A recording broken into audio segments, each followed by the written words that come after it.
हर गांव में दो घर होते हैं, एक जहां मेहनत बसती है और दूसरा जहां जलन पलती है। ये कहानी है रामू की है, जो गरीब होते हुए भी खुश, और उसके पड़ोसी राजेंद्र की अमीर पर बेचैन। सीमा देखो, आज खेत में खूब मेहनत हुई है। थक गया हूँ, लेकिन मन बहुत हल्का है। भगवान का दिया सब कुछ है हमारे पास, मेहनत करने की ताकत और एक दूसरे का साथ। रामू और सीमा के पास धन नहीं था, लेकिन संतोष था। दूसरी तरफ था राजेंद्र, जिसके पास सब कुछ था सिवाय सुकून के। कमला, वो रामू को देखती हो? हर वक्त मुस्कुराता रहता है, जैसे उसने लॉटरी जीत ली हो। अरे भाग्यशाली है वो, बिना कुछ किए भी खुश रहता है। हमें देखो, सब कुछ है पर सुकून नहीं। राजेंद्र की जलन अब जहर बनने लगी। उसने रामू को नीचा दिखाने का फैसला कर लिया। रामू को कुछ तो करना पड़ेगा, चाहे कुछ भी करना पड़े। अगली सुबह राजेंद्र पंच के पास जाता है।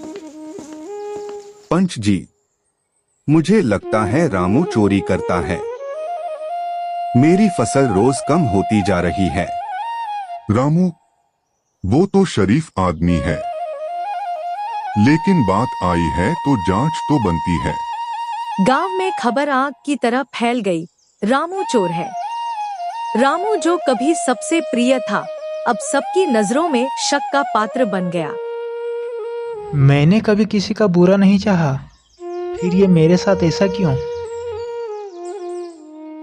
सब झूठ है रामू, लेकिन हमें सच्चाई खुद साबित करनी होगी। रात के अंधेरे में एक दिन रामू ने खुद निगरानी शुरू की और सच सामने आया। बाबा देखो ना, कोई आपके खेत में कुछ डाल रहा है। और वो शख्स और कोई नहीं, राजेंद्र था, जो खुद ही चोरी का नाटक कर रहा था रामू को फंसाने के लिए। तो तुम हो असली चोर, खुद चोरी करके मुझे बदनाम कर रहे थे। राजेंद्र को पकड़कर अगली सुबह पंच के सामने रामू ले जाता है। राजेंद्र, तुम्हारी इस हरकत ने गांव का सिर झुका दिया है। ईमानदार को बदनाम करने की सजा मिलनी चाहिए। गांव वालों ने माफी मांगी रामू से, और राजेंद्र को पंचायत से कुछ दिनों तक सामाजिक बहिष्कार दिया गया। रामू, तू गरीब होकर भी बड़ा इंसान निकला, और मैं अमीर होकर भी गिर गया। जलन से कभी कोई जीतता नहीं राजेंद्र, खुश रहना सीखो, औरों की खुशियों में भी।